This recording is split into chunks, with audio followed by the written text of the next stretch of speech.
Divaldo Pereira Franco, o nosso amigo e o nosso irmão, o samba. Senhoras, senhores, queridos irmãos no ideal espírita, exoramos a misericórdia de Deus para todos nós.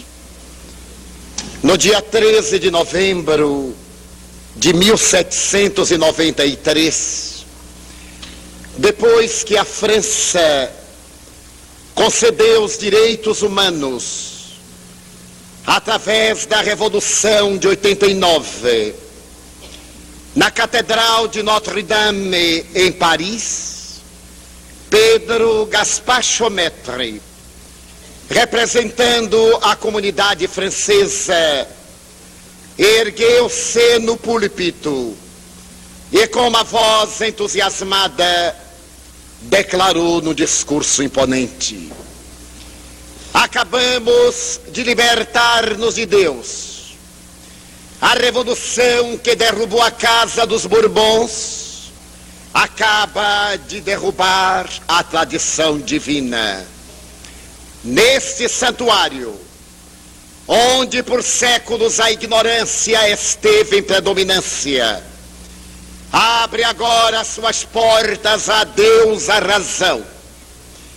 A partir deste momento, a França não tem mais necessidade de Deus, nem da alma, nem da religião, e nos devemos devotar ao culto da razão e da sabedoria. Diante do aplauso que irrompeu natural, Gaspard Chaumette deu início a um simulacro de procissão, na qual estava carregada no andor uma jovem meretriz do Teatro da Ópera, de nome Candeio, que, usando barrete frígio, se caracterizava como a deusa da Era Nova. E a partir daquele momento, uma onda avassaladora de razão tomou conta da França, e a intolerância fez que a religião fosse expulsa do seu solo tradicional e a alma fosse colocada como uma figura de museu. No ano de 1802, quando Napoleão Bonaparte assentou seus arraiais em Paris, o eminente Corso firmou uma concordata com o Papa Pio VII em Roma, a fim de receber o apoio logístico e religioso para sua dominação arbitrária, sendo a segunda vez na história de França que se mantinha uma concordata com o Vaticano, representante da tradição ortodoxa da religião católica. No dia 2 de dezembro de 1804, na Catedral de Notre-Dame, ao ser coroado imperador dos franceses, enquanto um coral de 200 vozes entoava pompa e cerimônia, devidamente elaborado para aquele momento culminante, Napoleão levantou-se e quebrou o protocolo, arrebatou a coroa das mãos de Pio VII, que viera especialmente de Roma, autocoroou-se e partiu na direção de Josefina, consagrando-a como a primeira imperatriz da nova hora, para demonstrar a natural animosidade que mantinha contra a religião dominante. Deus voltava à França da mesma maneira curiosa e arbitrária com que fora exilado há menos de 11 anos atrás. E ao começar o seu fastígio, no ano de 1815, na cidade de Nîmes, a religião dominadora mandou matar, de uma vez, 15.000 protestantes huguenotes, cujos cadáveres foram atirados sobre as águas do Loire, que permaneceram poluídas por mais de um mês. era o sinal arbitrário da chegada de Deus ao coração da França. Mas aquele impacto, quando a razão abre as suas asas e arrebenta a tradição dominadora da religião, fazendo que os porões ensejam a visão nova da ciência. A doutrina de Anton Franz Mesmer sai de Viena na parte final do século XVIII para encontrar no Marquês Armand Marc de Pizzeguir a oportunidade de ensejar a mentalidade europeia na França, o intercâmbio entre as forças vivas da natureza e a criatura humana, pela admirável contribuição do fluidismo universal.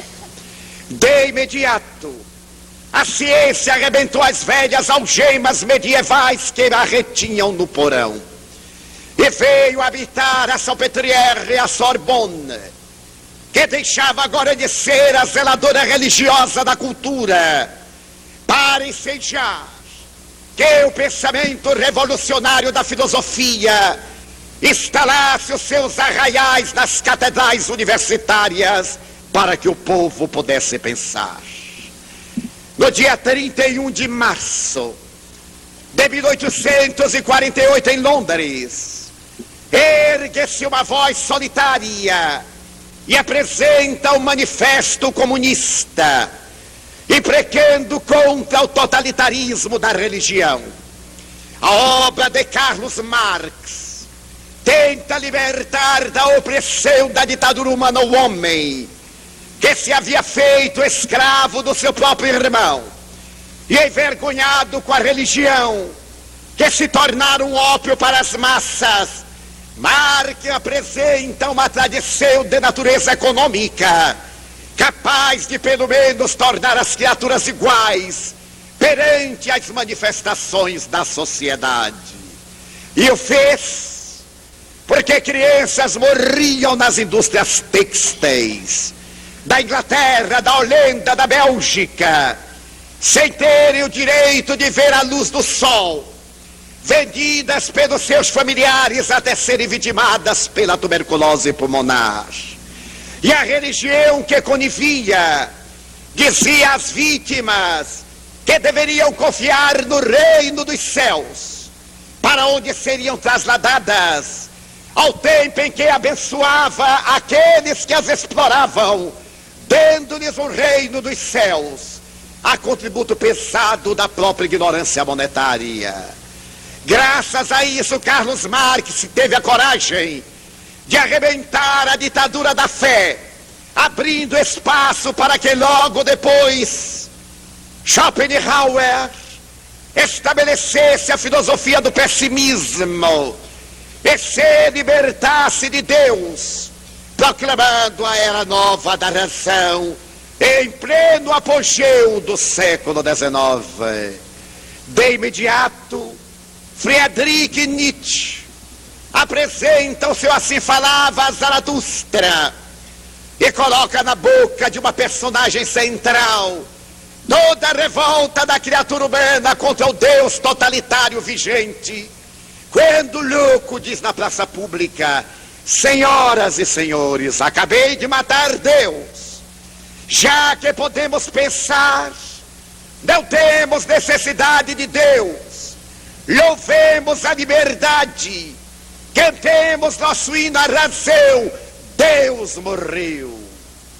Mas curiosamente, naquele instante de libertação de consciência, a multidão entreolhou-se e alguém perguntou: e agora?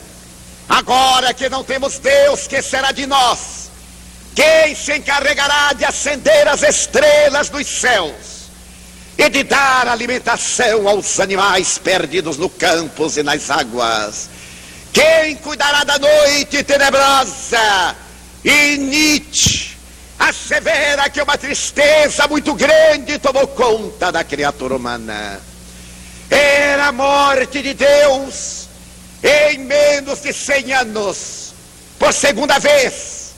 Mas de imediato aqueles teóricos que mataram Deus viram-se constrangidos a retornar a Deus, como Heine, que ao escrever o seu romanceiro dizia: não temos necessidade de fé, nem de Deus, nem da alma. Porém, percebendo a chegada da velhice, escreveria com profunda melancolia assim: senhores, eu voltei a Deus.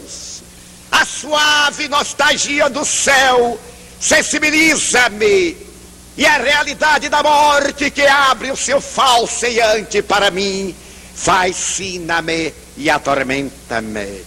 Deus retornou de imediato à cultura europeia através da física nuclear, quando Albert Einstein, depois de confrontar a teoria da relatividade do tempo e do espaço com as leis mantenedoras da vida na termodinâmica, principalmente com a lei de entropia, ele iria declarar: eu creio que a matéria não explica a matéria, nem o universo se explica a si mesmo. Posso até afirmar que fora do universo existe um poder pensante e atuante que independe dele. A declaração extraordinária de Einstein atrairia homens mais notáveis dentro desse contexto para afirmar em Deus, e entre eles Fermi, Planck, Urey, Baldi, asseverando que através das experiências da física, da matemática concepcional, da biologia, haviam detectado Deus, e o albor do período atomista na área da fissão nuclear fez-se acompanhado da presença de Deus que retornava à humanidade. Nos anos 60 deste século, o pessimismo novamente se abateu sobre a terra. As guerras lamentáveis e vergonhosas, como se todas as guerras não fossem vergonhosas e lamentáveis, que haviam explodido no sudeste da Ásia, fizeram que a juventude americana e europeia se erguesse para acompanhar a voz de Herbert Marcuse ao propagar a necessidade de não à guerra, e sim ao amor. A doutrina hippieísta estabelecia o culto à flor, a volta às origens e o abandono de Deus, permitindo que na Holanda os sacerdotes católicos escrevessem a nova edição, a releitura do catecismo, no qual exaravam: nós somos cristãos, mas somos ateus. Temos provas da existência de Cristo, mas não acreditamos em Deus. E a teoria holandesa ganhou as ruas da cultura odierna, fazendo que se levantassem novos profetas do niilismo, proclamando a promiscuidade, a destruição dos valores éticos, e asseverando que a família, a dignidade, o amor não passam de figuras retóricas ultrapassadas no nosso contexto histórico extravagante. Mas diante desta panorâmica, quando as discussões intelectuais haviam atingido seu momento culminante em Nova York, admirável pesquisador da área da ciência, o doutor Cressy Morrison, apresentou uma obra na qual ele enfrentava o cepticismo para dizer que, não obstante a decadência da cultura, depois que ele fora diretor do Museu de História Natural de Nova York por 40 anos, ele havia constatado que a única presença inabalável e a maior certeza da realidade da vida era a existência de Deus. E através de um processo simples, ele podia provar, documentar cientificamente, por meio de 7 razões, os motivos pelos quais ele acreditava em Deus.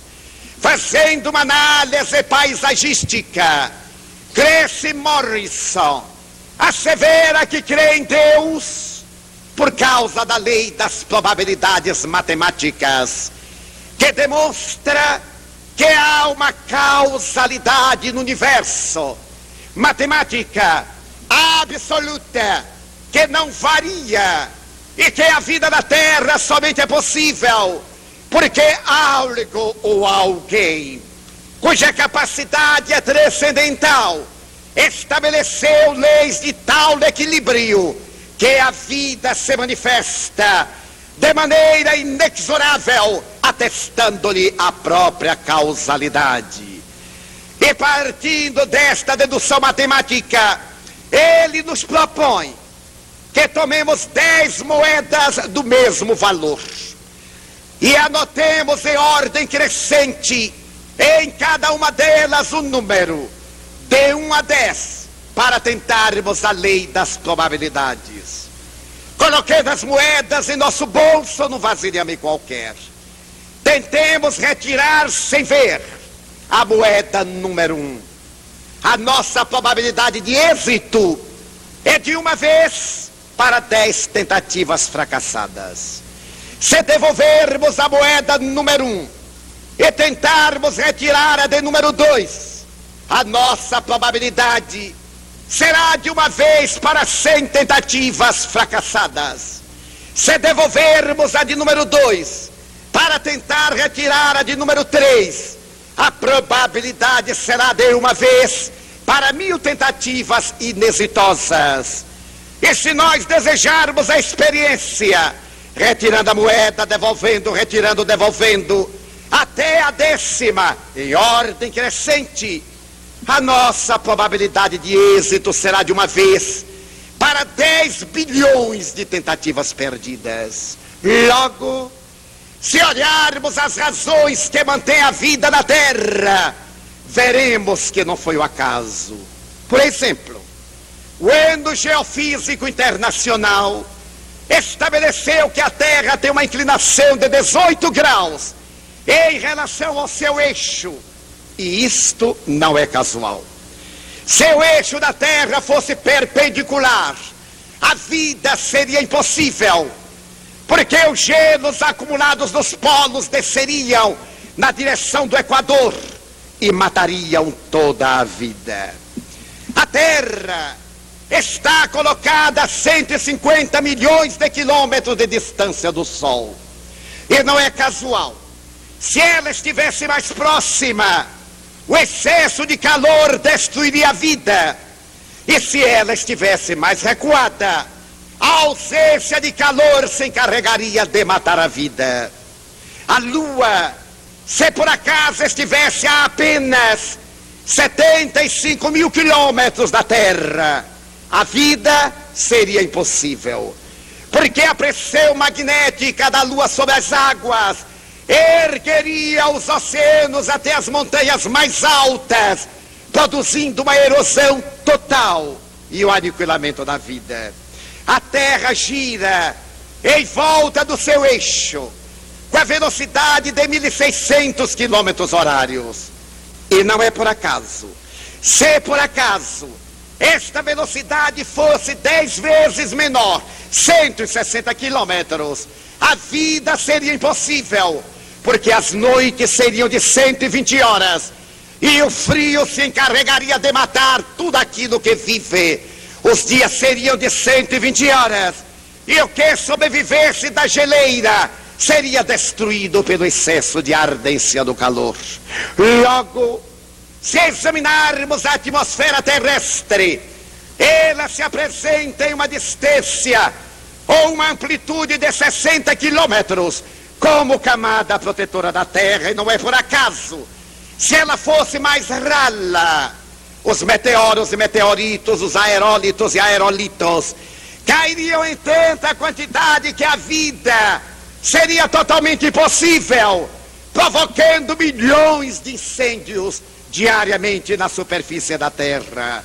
Se por acaso o fundo do mar fosse apenas 2 metros mais fundo, a vida seria impossível, porque todo o oxigênio seria absorvido e não haveria qualquer forma de manutenção da vida conforme a conhecemos na superfície enxuta. Mas se por outro lado a superfície da Terra fosse mais alta, 3 metros, a vida seria totalmente destituída de possibilidades. Então, diante desses fatores arrolados ligeiramente, eu creio em Deus, que os criou para que a vida se manifeste. Creio em Deus, segundo item, por causa de uma coisa que se chama vida. Que é a vida? Quem se atreve a dar uma definição complexa e completa da vida? A vida, dirá o filósofo. A vida retratará o artista. A vida falará o cientista. Cada pessoa interpretará a vida pela sua angulação cultural, através da maneira de ver, a sua pesquisa, a sua realidade. Mas a vida escapa a qualquer definição. A vida está na pedra, na intimidade da química e inorgânica do subsolo, no ar, nas águas. Que é a vida? Sabe-se que a vida se manifesta através de uma gota de protoplasma. Mas em laboratório ninguém pôde reconstituir a vida. O protoplasma é tão pequeno que a cabeça de um alfinete comportaria 5 milhões.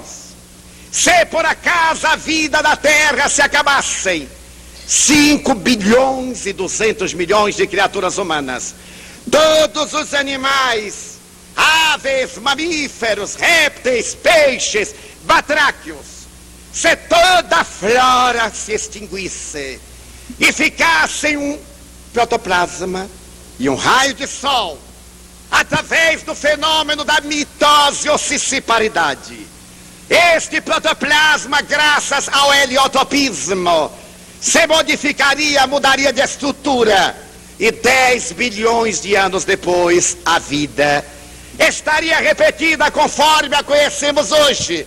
Logo, por esta razão, eu creio em Deus, porque creio na vida. A vida é tão caprichosa que na intimidade do subsolo transforma lodo em flor.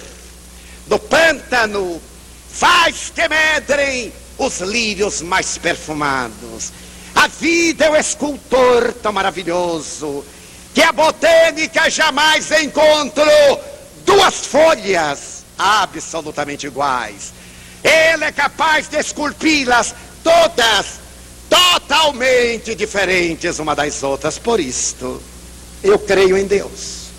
Mas eu creio em Deus por uma terceira razão, que se chama o instinto dos animais. Que é o instinto?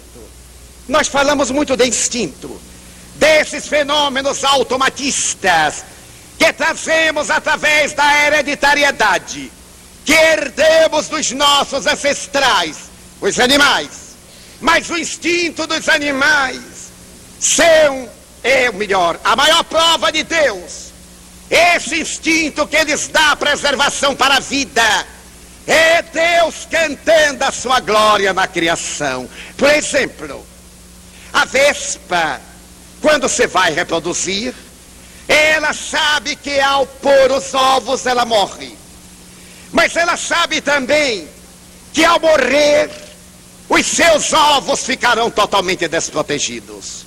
E que de imediato nascerão os seus descendentes.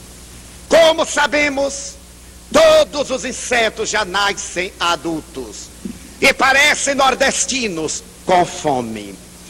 Então a vespa estabeleceu que eles necessitam de alimentar-se, mas ela também sabe que as vespas, suas descendentes, só podem viver se comerem carne. Carne viva, porque se comerem carne morta, morrerão. Quando ela vai desovar, tendo essas informações no instinto, ela faz uma viagem nupcial procurando um gafanhoto. Dá-lhe uma picada que torna o gafanhoto imobilizado. Em laboratório, não se conseguiu encontrar o sistema central para imobilizar o gafanhoto pelo método artificial. Mas a vespa sabe.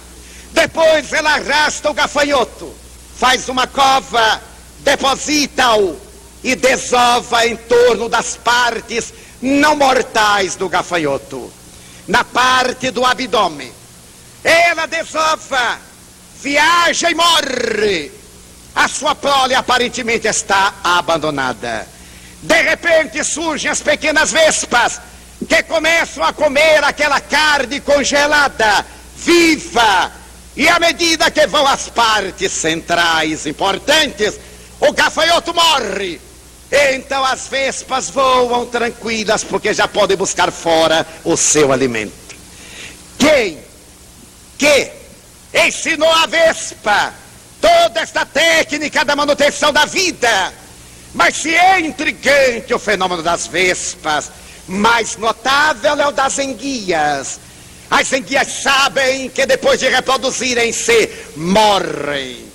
Então viajam de todas as águas, dos mares, dos oceanos, para irem às águas profundas das Bermudas.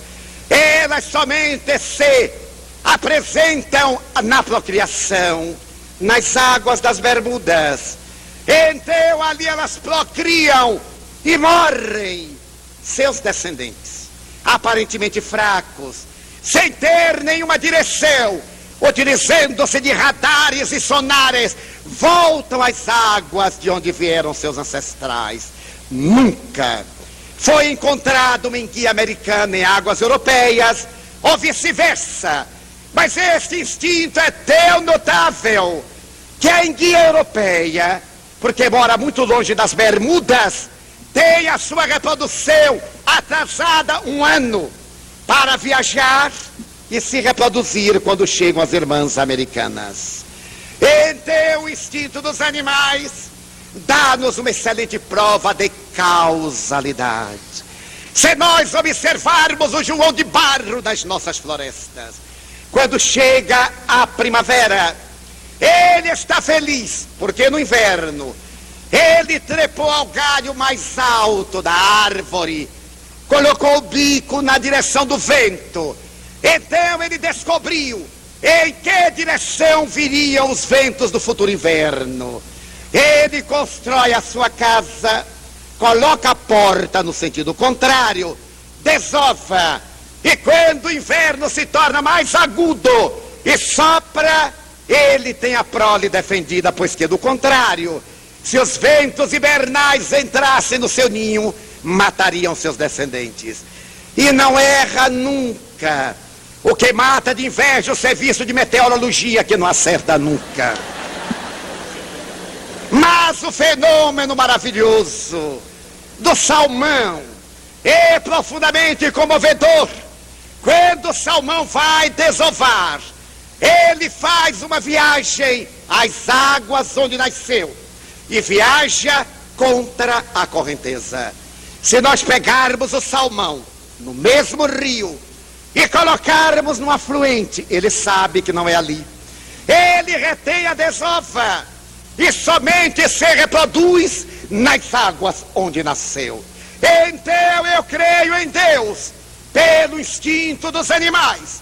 Cresce Morris uma severa. Há um quarto motivo que me leva a crer em Deus. É a inteligência humana. Porque o instinto é uma nota monótona, repetitiva, sempre a mesma, sempre igual. A inteligência é todo o pentagrama. São todas as notas musicais. É através da inteligência que o homem se dobra e aceita Deus, porque ele concebeu que todo efeito provém de uma causa. Logo, ele, que é uma inteligência que pensa, deve provir de uma causa pensante. Creio em Deus por uma quinta razão, que se chama genes e cromossomas. Depois que foram descobertos os genes e cromossomas, após a teoria evolucionista de Charles Darwin, se nós formos examiná-los, ficaremos deslumbrados com a sabedoria de Deus. Porque toda a humanidade hoje somos 5 bilhões e 200 milhões de criaturas. Se reduzirmos a humanidade à condição de genes e de cromossomas iniciais, toda a humanidade caberá em um dedal de uma costureira, e não enche o dedal. Então ali está toda a humanidade com a cor dos seus olhos, com a calvície, com a falta de dentes, com a beleza, com a feiura, dentro de um dedal de costureiras. Isto me leva a aceitar a causalidade divina e uma força que pensou na realidade da vida. Creio em Deus por uma sexta razão, que se chama ecologia. A ecologia me fala de Deus. Os australianos, há cerca de 40 anos atrás, resolveram transformar seu país continental em uma reserva agrícola. Porém tinham um grande inimigo para isto: os ventos que sopravam dos mares. Resolveram plantar sebes, muros naturais, vegetais, e plantaram determinada palmácea, determinado tipo de mandacaru em palha, em palma, porque essas palmas seriam verdadeiras paredes. Fizeram as plantações e de repente descobriram que haviam caído num grande crime. Não havia na Austrália defesas e animais encarregados de manter o equilíbrio com aquelas palmas. Não havia insetos, inimigos naturais. As palmas começaram a multiplicar-se e 10 anos depois, os australianos haviam perdido uma área maior do que das ilhas britânicas na Europa. Foi dado um alarme internacional para acabarem com as palmas. Usaram lança-chamas, herbicidas, tratores, mas o vento levava o pólen e elas se reproduziam adiante. Tornou-se um problema de tal ordem que cidades inteiras foram dominadas pelas palmas. Perderam-se fazendas, vilas, aldeias. Então os australianos fizeram um apelo internacional. Houve em Sydney um congresso de entomologia.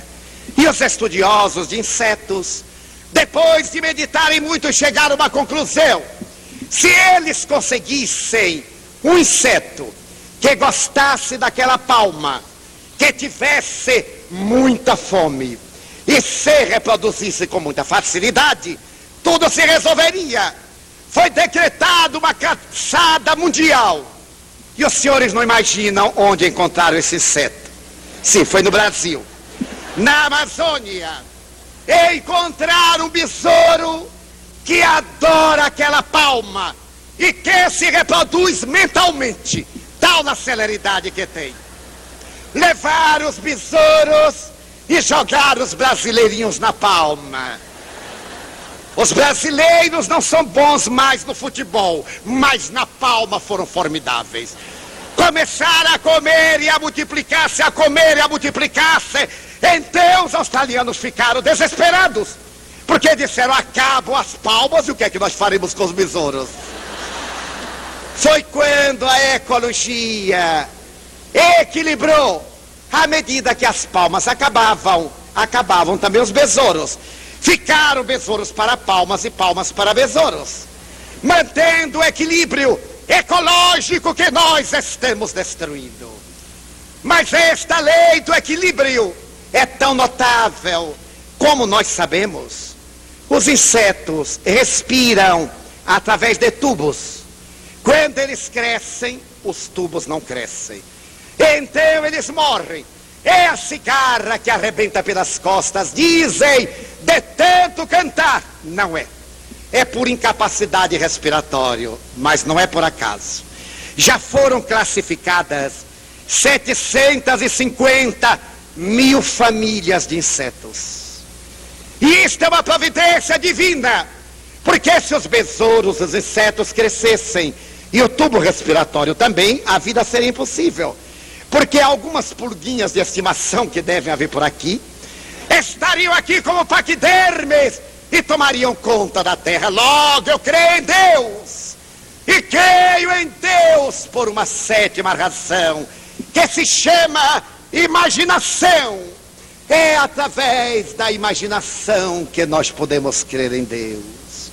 O salmista Davi, no canto 19, versículo 1, assevera: o universo canta a glória de Deus e o firmamento a obra das suas mãos. Quanta razão! Se numa noite silenciosa de inverno sairmos por uma estrada sem iluminação artificial e olharmos o céu, nós diremos: meu Deus, eu vejo milhões de estrelas. E nos enganamos, porque nós vemos apenas a olho nu 5.000 estrelas, isto é, 2.500, porque as outras 2.500 estão do outro lado da Terra. Mas se nós olharmos através de um binóculo, poderemos vê-las em número de 15.000. Se nos utilizarmos de um telescópio doméstico, vê-las vemos em número de 150.000. Se usarmos o telescópio de Monte Palomar, poderemos ver 30 milhões de estrelas. E se usarmos o radiotelescópio da Alemanha Ocidental, poderemos ver 100 milhões de estrelas cantando as glórias de Deus. E diremos: Sírius, Betelgeuse, a espiga da Virgem, porque as estrelas são como as mulheres.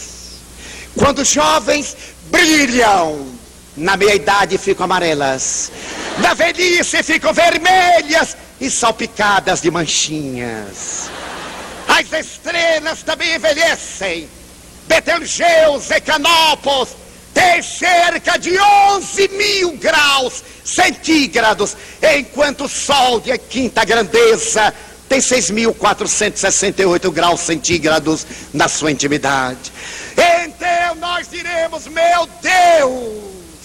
E Sir James Jeans, o admirável cientista astronômico, quereis saber a dimensão da Via Láctea? Atirai 3 vespas sobre a Eurásia, e elas terão menos espaço para voar do que os astros em nossa Via Láctea. Quereis entender a sua grandeza? Pegai um veículo com a velocidade da luz, saí do Sol, e encontrareis a roda desta carruagem depois de 25.000 séculos, a 300.000 quilômetros por segundo, para termos uma ideia da grandeza da Via Láctea, onde está o apagado sistema solar. Então diremos que em nossa Via Láctea existem 200 bilhões de estrelas, e existem 100 milhões de Via Lácteas maiores do que a nossa, cantando as glórias de Deus.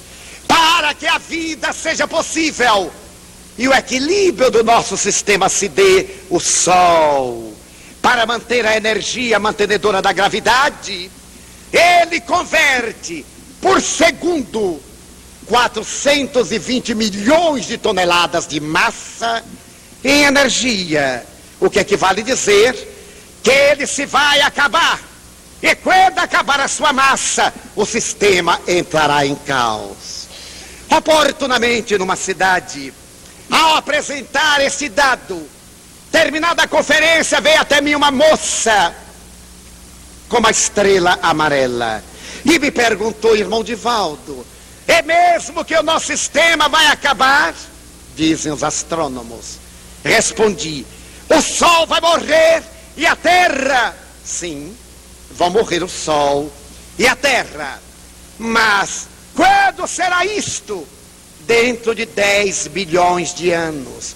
Meu Deus, que será de mim que ainda não me casei?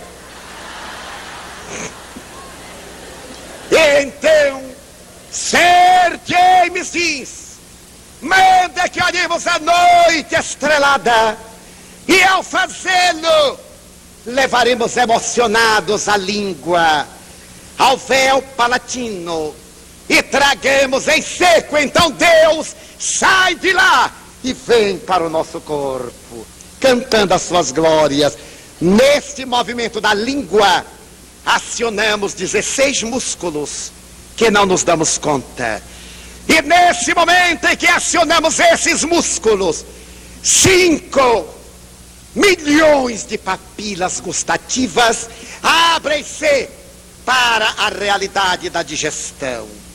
Se por acaso alguém começasse a assar um churrasquinho no espeto ali fora, e a gente sentisse aquele horrível cheirinho entrando aqui na sala, as papilas ficariam animadas, parecendo que estavam dançando a música moderna da lambada, e de imediato começariam a preparar a saliva para a digestão, porque a digestão começa na boca, através da enzima ptialina, eliminada pelos corpúsculos gustativos da língua. E nós dizemos, esta conferência não vai acabar nunca, por causa do churrasquinho. E saímos, à medida que vamos chegando juntos, àquela malcinada carne assada, ou aquele legume cheiroso e agradável para os vegetarianos, aquela alfacezinha verde. Quando nós chegamos, dizemos, não quero mais. Eu agora vou tomar um sorvete. O estômago joga fora todo o suco gástrico que preparou, enquanto pensávamos naquele tipo de comida. Cerca de 3 milhões de glândulas trabalham em nosso estômago para a digestão. E nós nos preparamos para o sorvete, ele também. Mas na hora de tomar o sorvete diz, não, está muito gelado. Eu vou tomar o café. Então o estômago diz, não há quem aguente com este cara. E muda de imediato toda a sua capacidade, cantando as glórias de Deus. Então o homem respira, e neste movimento ele aciona de 90 mil quilômetros a 150 mil quilômetros de artérias, veias e vasos, através do sistema circulatório. É o mais perfeito sistema condutor de que a humanidade tem notícia. Uma picada de alfinete destrói milhares de capilares, e de imediato milhares de capilares se formam. Um corte, de imediato vem a hemorragia, e ali no momento da hemorragia, esses capilares preparam defibrina, um coágulo tampão, e jogam em cima para que a vida não se esvaia. O que não ocorre com os hemofílicos, que necessitam de assistência imediata e especial. Mas esse sistema é autorreparador. Morrem em cada minuto 1 milhão de hemácias. E 1 milhão de hemácias se fazem automaticamente em cada minuto. Quando a hemácia fica velha, ela passa pelo fígado. Uma célula em forma de estrela do mar joga uma ponta, prende a hemácia velha, tira-lhe o ferro, manda para a coluna, e de imediato joga a hemácia morta no aparelho excretor, para que aquele ferro não seja perdido e uma outra venha substituí-la. Mas é tão notável que o oxigênio penetra através da câmara dos pulmões para transformar o sangue venoso e arterial e carregar as toxinas sem reclamar, como os trabalhadores do mundo. Carrega, joga fora pela sudorese, pela expiração, cantando as glórias de Deus. Então levamos a mão à cabeça, e 5 bilhões de neurônios cerebrais sentem o pulsar das estrelas.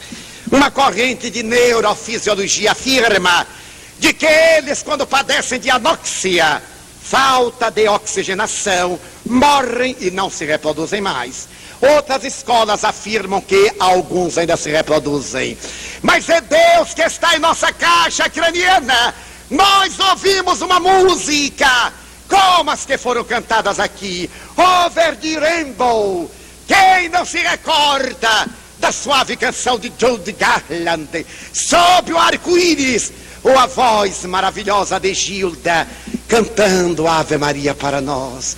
De imediato, um sistema de arquivo seleciona as fichas como numa computadora e nos traz de volta lembranças vinculadas à música, ou ao perfume, ou a uma palavra.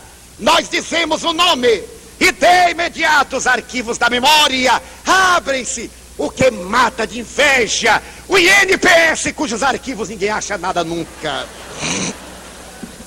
E a visão, o raio luminoso traz a imagem, joga ao cérebro. O cérebro retoma a postura e devolve-a, para que possamos distinguir a beleza. As glândulas do sistema endocrínico, que entenda as glórias de Deus, o timo, o pineal, as glândulas sudoríparas, as glândulas genésicas, as suprarrenais, cantando as excelentes glórias de Deus.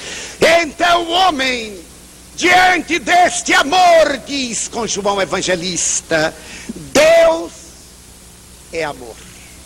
A mais bela definição que jamais encontrei em teologia. Deus é amor. Allan Kardec perguntaria às vozes celestiais, que é Deus? E elas responderiam, Deus é a inteligência suprema do universo e a causa primeira de todas as coisas.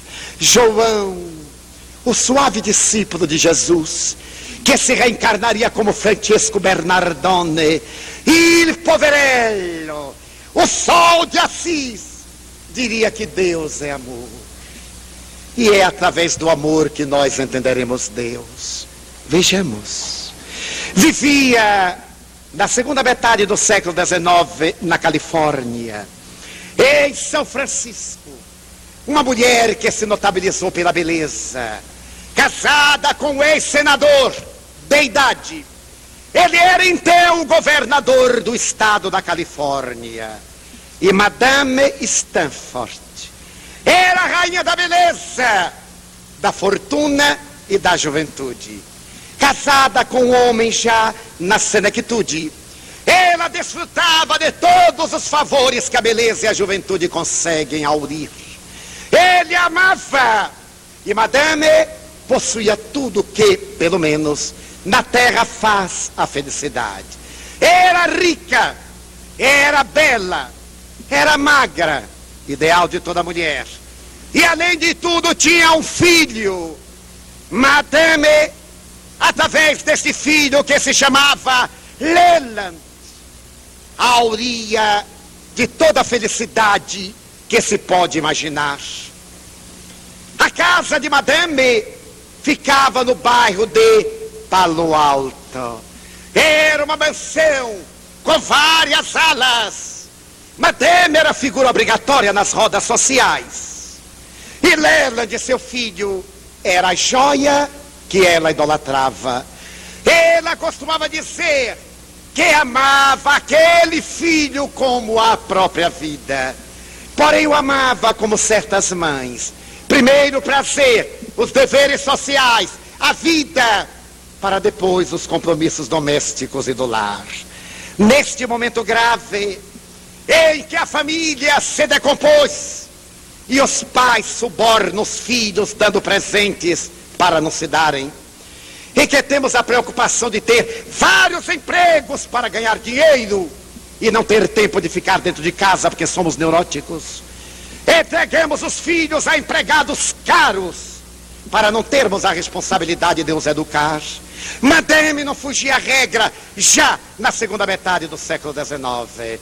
Ela era figura obrigatória nas rodas sociais e a sua carruagem, com partes folheadas a ouro, tecido de veludo e cetinas almofadas, quando passava pelas ruas provocava inveja.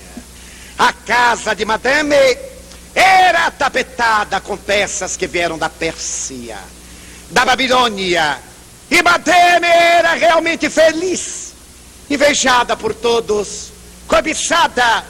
Madame só não tinha tempo para o filho, porque quando ela acordava ele estava na aula. Quando ele vinha almoçar, ela se banhava. Quando ela ia ao cabeleireiro, ele estava estudando. Quando ela estava livre, ele estava dormindo e ela ia para a reunião social. Mas Madame era uma boa mãe. Ela reservava um dia por semana para visitar o filho na mesma casa. Certa feita, meus senhores, eu me hospedei numa residência aqui no Brasil. Era um palacete e eu era um vaso fora do lugar no palacete. Eram 5 suítes, uma para cada filho e um apartamento de luxo para hóspedes. Eu tive o sofrimento de ficar no apartamento de luxo. Quase não podia dormir porque eu não sabia onde era que me deitava. Havia tanta almofada que no primeiro dia eu me deitei em cima das almofadas para não machucar a cama. Então, eu me dei conta de que no primeiro dia eu não vi nenhum dos 5 filhos. Nem no segundo dia. No terceiro dia eu tropecei no filho. E eu disse assim, olá. Ele disse, é o senhor que é o convidado. Eu digo, é você que é o filho. Somos. Tchau. No quarto dia, houve uma reunião de família para me conhecer e eu conhecer a família. Então a mãe me disse assim, são jovens modernos, Divaldo. Eles não têm tempo estudando. Sabe como é a universidade hoje? É muito rigorosa. Eu digo, muito bem. Então os meninos correm para aqui, correm para ali, fazem cursinho, fazem isso, fazem aquilo. Você sabe como é que é, não sabe? Eu digo, não senhora, porque eu só sou formado em datilografia. Então, conheci os filhos. Na véspera de eu viajar, eu fiquei muito penalizado daqueles pais ricos e ingênuos. E na hora em que fazíamos o lanche da tarde, na véspera da conferência final, eu disse, será que alguns dos meninos não poderiam ir ouvir-me hoje? Eu vou falar aos jovens em homenagem à casa que me hospeda. A mãe me disse, não sei. Você deveria ter avisado logo que chegou, para eu os convidar. Eu disse, como é que a senhora fala com eles? Divaldo, nós temos interfone na casa toda. Então, quando eles estão deitadinhos, eu chamo pelo interfone. Ou, quando eu quero uma coisa que eles não estão, eu deixo o bilhetinho na porta. E eles me respondem com bilhetinho. Eu digo, e quando é que a senhora vê? Todo domingo. Tem o almoço de família quando eles não vão à praia. Ele disse, a senhora já notou que seu filho, aquele que eu tropecei no corredor, está fumando maconha? Ela disse, fumando maconha? Meu filho! Eu digo, ele é jovem. Não há exceção. Mas meu filho! Eu digo, sim senhora, seu filho. Você viu? Não senhora, mas eu senti. Divaldo, é uma calúnia. Meu filhinho! Eu digo, tem 18 anos, já pode ser pai. Não é tão filhinho assim, já está viciado. Aliás, eu vou lhe dizer uma coisa. Ele já saiu da maconha. Já está nos maiores estupefacientes. Ele já avançou um pouquinho. Então eu estou dizendo à senhora, porque ainda está em tempo de levá-lo a um psicólogo, de o internar para desintoxicar. Mas, Divaldo, você me perdoe, você é meu hóspede, mas tem uma grande calúnia. Eu digo, então eu vou lhe dar os sinais, minha senhora, que eu vou dar aqui agora para os pais. Um dos primeiros sinais, olheiras. Segundo, sudorese fria e gordurosa. Leve tremor nas mãos, mãos frias e úmidas. A voz impostada, estilo determinado cantor, não dizem as sílabas dos dependentes, eles falam na moda. Então é sinal porque a glote sofre entumecimento dos músculos e a silabação degenera. Não é coisa da moda, não, é droga. Suspeitem dos filhos, de todos. E se não houver nada, não houve nada. Amem aos filhos. E lhes digo como experiência de educação de 38 anos com crianças e jovens. Não creiamos que os filhos do vizinho é que não prestam, os nossos também. Porque se os filhos do meu vizinho não prestam, o meu vizinho diz que os filhos do vizinho dele não prestam. E o vizinho dele somos nós. O que eu não quero dizer que nossos filhos sejam degenerados. Quero dizer que na juventude, na inocência, nos traumas que nós adultos lhes provocamos, em nossa imaturidade conjugal, por qualquer coisa, separemos-nos na busca de sexo novo, sem pensar na prole. Nesta busca ao prazer em término, nós os traumatizamos e dizemos que foi assim que fizeram conosco, não é verdade? Não temos o direito de passar para os nossos filhos a carga degenerativa dos nossos desequilíbrios. Ao procriá-los, assumimos uma responsabilidade perante Deus, como a vespa que cuida do filhinho para que não morra. Nós devemos cuidar da educação, para que sua alma não morra de tédio. Então eu falei à senhora, e lhe disse, somente lhe falo, porque os senhores me inspiraram uma profunda ternura. Se tem dúvida, dê um jeito do rapaz conversar comigo. Eu sei conversar com jovem, porque eu também sou jovem. Eu era. Então, ela ficou assustada. Eu digo, mas eu estou advertindo. Eu vou fazer um bilhetinho a ele para que ele vá à minha palestra, a senhora permite? E quando eu me levantei do teatro, que olhei, lá estava o rapazinho ansioso. É uma descaridade, o desrespeito à juventude, o desamor aos jovens. Nós adultos armados contra eles, quando surpreendemos no erro, nos vingamos, maltratemos, e às vezes somos responsáveis, esquecemos de amar. O amor. Quando terminou a conferência, que ele veio me abraçar, eu disse, meu filho, qual é a droga que você está usando? Ele tremeu. Eu digo, fale para mim. Eu sei que você está usando coca. Estou, sim, senhor. Vamos conversar hoje à noite. Passamos a noite conversando. Os 5 irmãos usavam drogas. Madame não tinha tempo para os filhos. O filho, como muitos pais não têm, dão coisas, dão uma bicicleta, dão uma moto aos 16, um automóvel, para se verem livres, inconscientemente talvez. Então demos amor, perquemos o emprego, diminuamos a abundância, mas demos-nos a nós mesmos. O filho é mais importante do que a coisa que nós damos a ele. Então Madame era assim. Uma vez por semana ela visitava Leland. Leland era o oposto. Ele a amava. Leland possuía 2 olhos verdes, como 2 esmeraldas. E Madame dizia poética, se eu pudesse, eu te arrancava os olhos e fazia um pedantife para pôr no meu pescoço. Ria. Mas ela não tinha tempo. Era assim a vida de Madame. Assim era a vida dos Stanford. Ela realizava uma viagem de cruzeiro à volta do mundo uma vez por ano. E trazia coisas para sua casa-museu. Foi nesse ínterim, Leland contava, 11 anos, quando morreu uma tia de Madame Stanford. Uma tia pobre, dessas velhas pobres, que tem o desplante de nascer em famílias ricas. Ela nasceu e morava em uma viela. Quando o cronista social descobriu a morte da tia de Madame Stanford, ele escreveu na primeira página do periódico de São Francisco, morreu Lady Mary. Era de origem inglesa. Não era não, era americana mesmo. Tia de Madame Stanford. Era uma inglesa snob. Morava num bairro pobre, só para ver como é que esta gente vive. A pobrezinha passava fome, Madame não lhe dava importância. Agora Madame está de luto. 8 dias de luto. Quando Madame leu, ficou revoltada. Aquela velha sempre foi a vergonha da família. Achou de morrer na primavera, tendo o inverno inteiro que poderia morrer. A véspera da abertura da ópera. Que tragédia!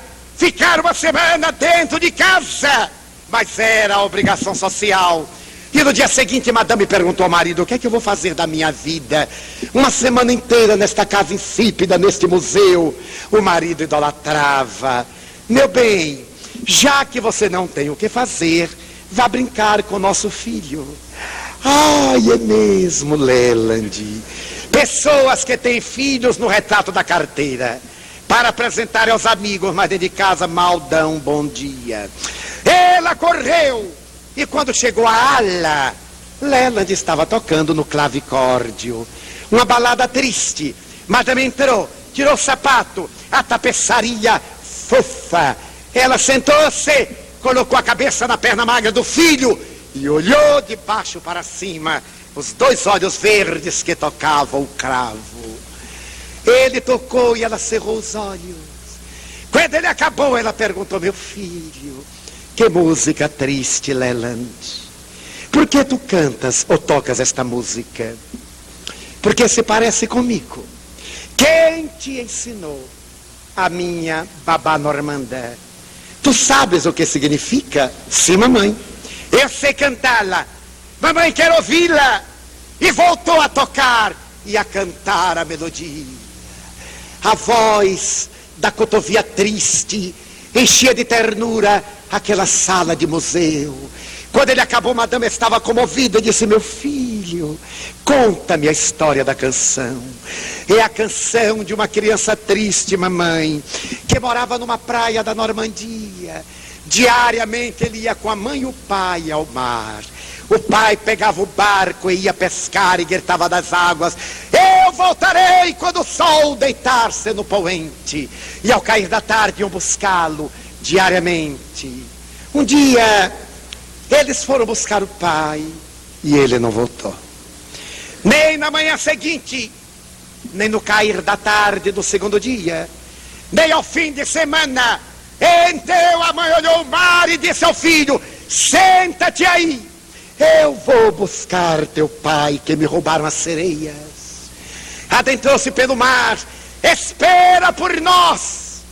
E ele ficou olhando o mar e nunca mais voltaram seu pai e sua mãe. Assim sou eu.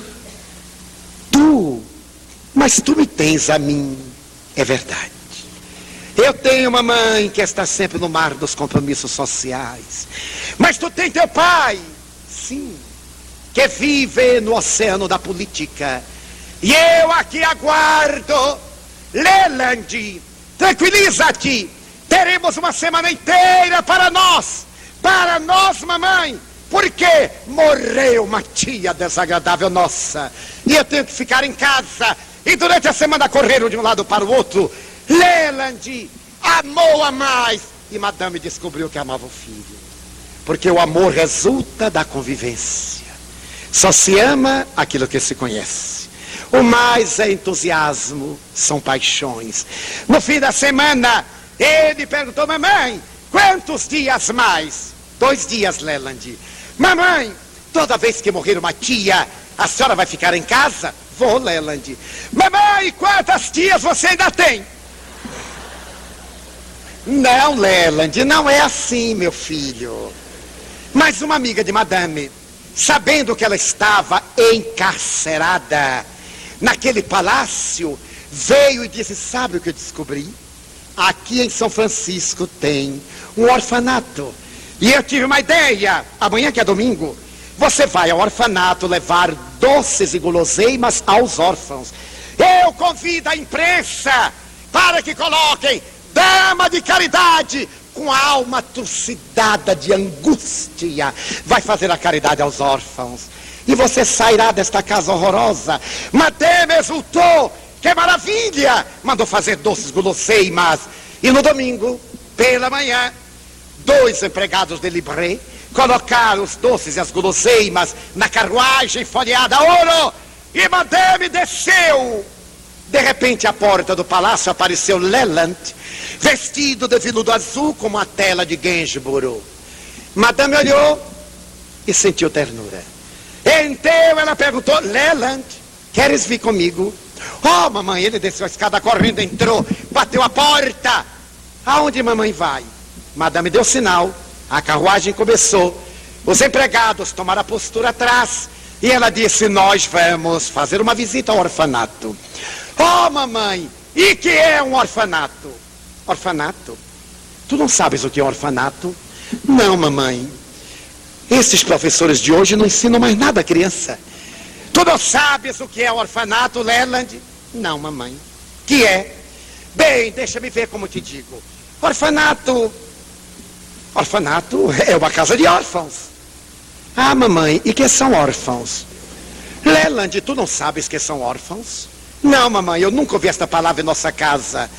Órfãos são órfãos. Madame era rica, era culta, era magra. Madame era rica, magra, era bela, mas não era culta. Órfãos Tu não sabes? Não, mamãe. Pois bem, eu te direi. São moleques de rua. Meninos que não têm pães, que não têm mães. Mamãe.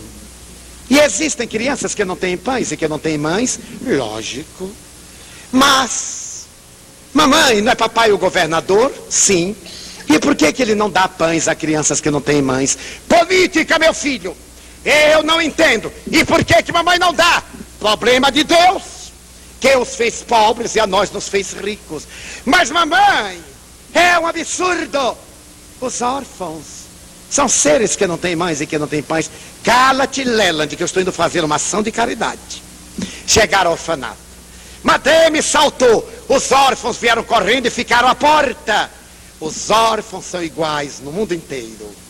Desprezados, magros, feios, mal penteados, dentes cariados, tristes. Eles receberam a carga da nossa indiferença. Eles olharam assustados, os caridosos. Mas quando Leland os viu, gritou: mamãe, são crianças. Como é seu nome? John. Você, Paul. Você, Mary. Ele pegou as guloseimas e disse: eu vou servir. Comam. E como comem os órfãos. Comiam com a boca, com os olhos, com o estômago, com as mãos. E comiam. E Leland dizia: meu Deus, que coisa. Eles não têm pães e têm fome. E na minha casa que tem tanto pão, eu não tenho fome. Madame gritou: Leland, vem. Não te mistures com estes moleques. Mamãe, são crianças. Leland, não te mistures. Tu és o herdeiro dos Stanford. Mamãe, vamos, Leland. Terminei a minha visita caridosa. Houve fotografia, houve comentários. Madame entrou na carruagem e Leland gritou: eu volto depois. Mamãe, qual é o dia que nós vamos voltar? Nunca mais. Mamãe, mas eu disse a eles que ia voltar, mas não voltarás. Mamãe, você notou que a parede estava por cair? Rachada? Não, Leland, eu detesto essas coisas. Você notou, mamãe, que havia um certo odor? Não, Leland, porque eu estava com meu lenço perfumado discretamente. Mamãe, quando é que nós voltaremos a visitar os órfãos? Nunca mais. Mamãe, você se lembra que no Natal meu padrinho me deu $1000? Eu queria dá-los para os órfãos. Não os daremos.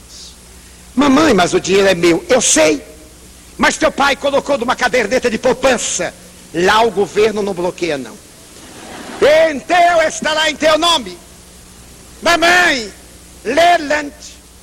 Mas mamãe, que são $1000 para nós. Você está com colar que custou 600 mil. E tem colares e tem joias. Leland, eu não admito. No dia seguinte, quando madame foi beijar o filho, disse: mamãe, vem aqui à janela. De que lado está o orfanato?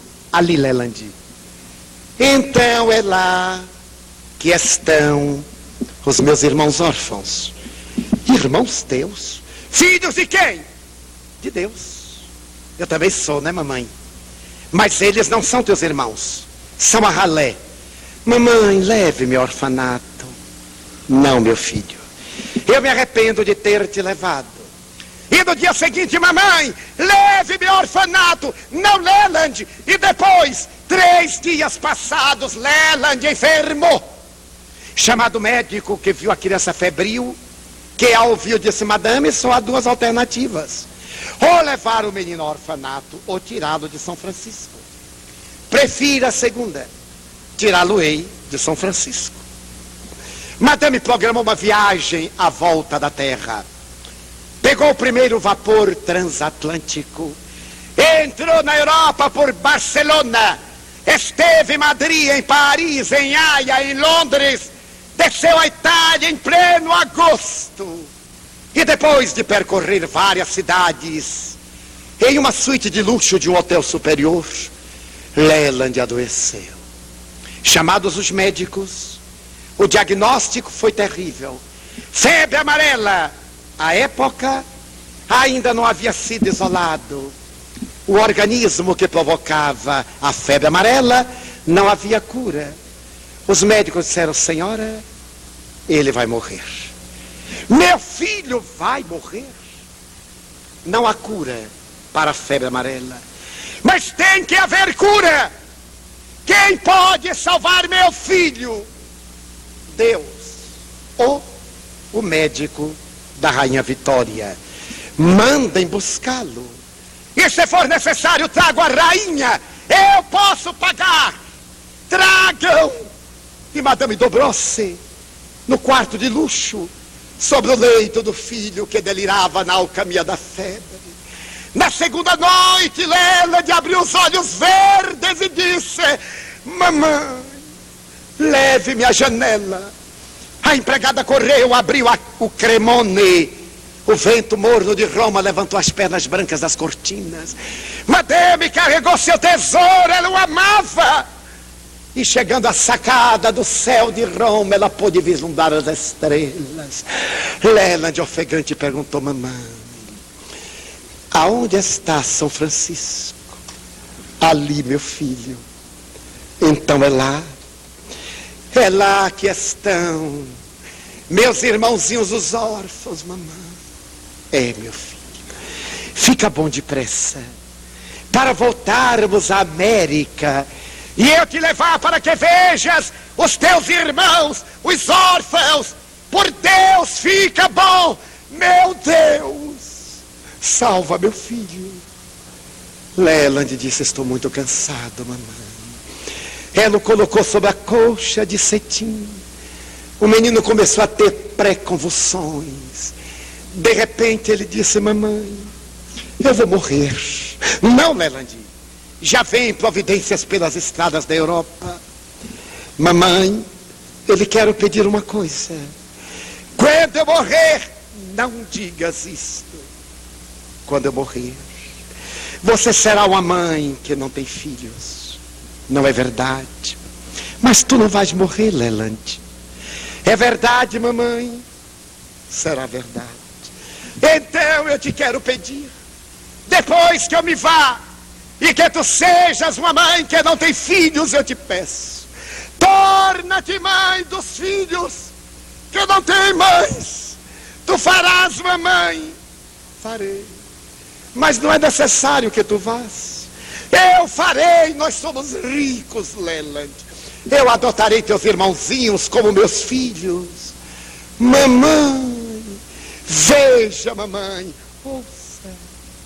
John, Paul, Mary estão chegando. Não, Leland, é delírio da febre. Mamãe, eles estão me chamando. Filho, meu filho, meu filho.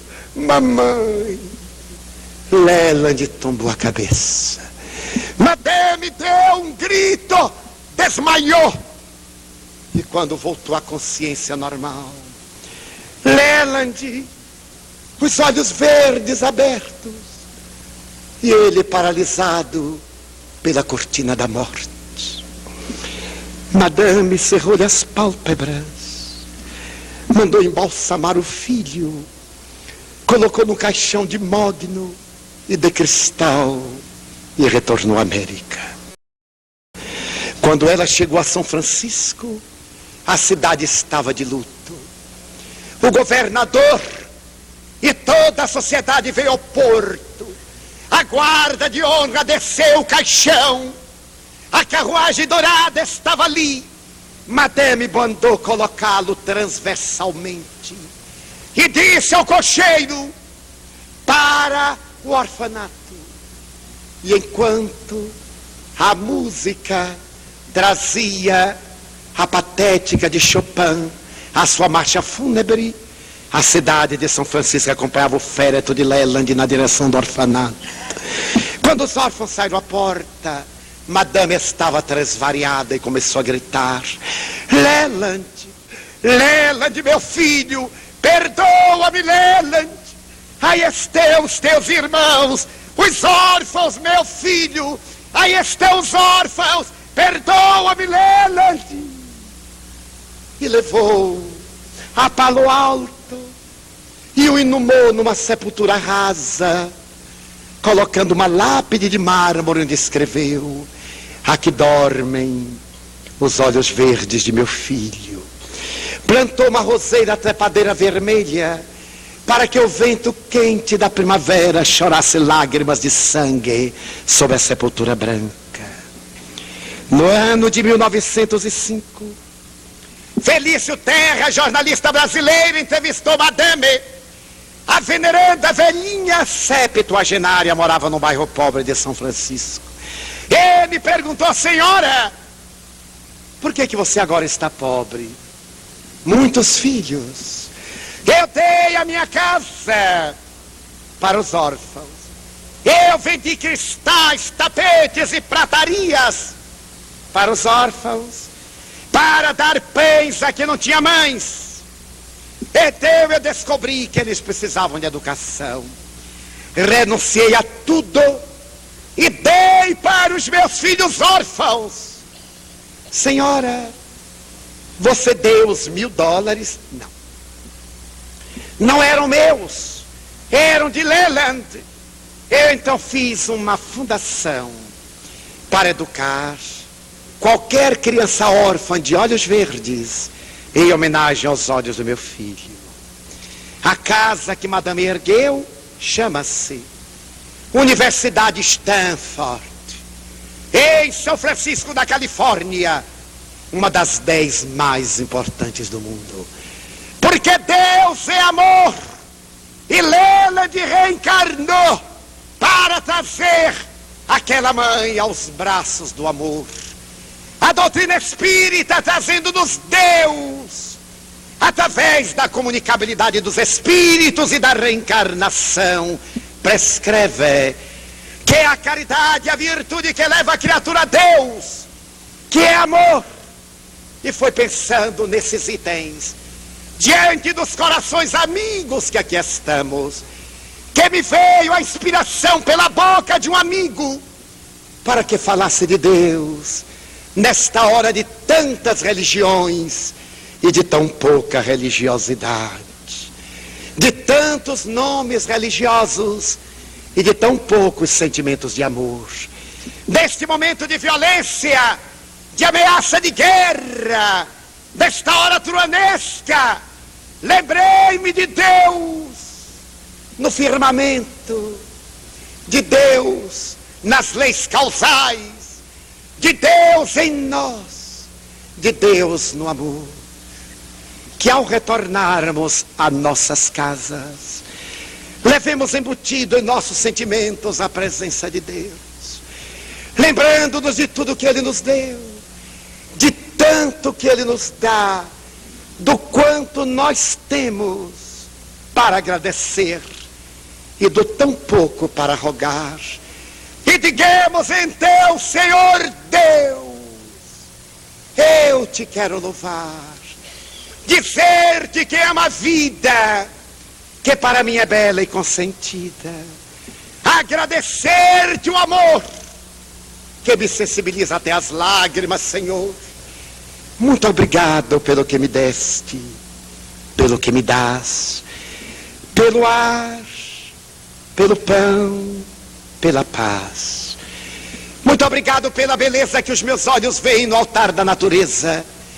Olhos que fitam o céu, a terra e o mar, que acompanham a ave ligeira que corre fagueira no céu de anil e se detém na terra verde salpicada de flores em tonalidades 1000. Muito obrigado, Senhor, porque eu posso ver meu amor. Mas diante desta visão, eu te formulo uma oração pelos cegos, que atropeçam na escuridão, que atropelam na solidão, que vivem na multidão. Por eles eu oro e te imploro com miseração, porque eu sei que depois desta vida, na outra lida, eles também enxergarão. Muito obrigado pelos ouvidos meus, que me foram dados por Deus, ouvidos que ouvem o tamborilar da chuva no telheiro, a melodia do vento nos ramos do salgueiro e as lágrimas que choram pelos olhos do mundo inteiro. Ouvidos que ouvem a música do povo que desce do morro na praça cantar, a melodia dos imortais que a gente ouve uma vez e não esquece nunca mais. pela minha felicidade de ouvir, pelos surdos eu te quero pedir, porque eu sei que depois desta dor no teu reino de amor eles voltarão a ouvir. Obrigado pela minha voz, mas também pela sua voz, pela voz que ama, que canta, que murmura uma sinfonia, pela mão, a voz que ensina com fantasia, pela voz que o teu nome profere com sentido e emoção. Diante da minha melodia eu te quero rogar pelos que sofrem de afasia, os que não cantam de noite, os que não falam de dia. Oro por eles, eu sei que depois desta prova, na vida nova, eles também cantarão. Muito obrigado pelas minhas mãos, mas também pelas mãos que aram, que semeiam, que agasalham, mãos do amor e de ternura, mãos que libertam da amargura, mãos de caridade, mãos de solidariedade, mãos que apertam mãos, mãos de sinfonias, mãos de cirurgias, mãos de poesias, mãos de psicografias, pelas mãos que atendem a velhice, o sofrimento, a dor, que retém no seio o filho de um corpo alheio sem receio, e pelos pés que me levam a andar sem reclamar. Muito obrigado, Senhor, porque me posso movimentar diante do meu corpo perfeito. Eu te quero louvar, porque eu vejo na terra amputados, aleijados, infelizes, marcados, desesperados, e eu posso andar. Diante da sua expiação, eu formulo uma oração, porque eu sei que na outra encarnação eles também bailarão. Muito obrigado por fim pelo meu lar. É tão maravilhoso ter um lar. Não é importante se é uma mansão, ou se está numa favela, se é um ninho, ou uma casa no caminho, um bangalô, um apartamento duplex, seja lá o que for. Mas é importante que dentro dele exista a figura do amor, da presença de mãe, ou de pai, de esposa, ou de marido, de filho, ou de irmão. Um amigo que nos dê a mão, pelo menos a companhia de um cão, porque é terrível viver na solidão. Mas se eu a ninguém tiver para me amar, nem um teto para me agasalhar, uma cama para me deitar, daí aí reclamarei, porque eu te bendirei, eu te tenho a ti e te agradecerei. Obrigado, Senhor, porque eu nasci. Obrigado, porque eu creio em ti, pelo teu amor. Obrigado, Senhor. Muito obrigado, senhores.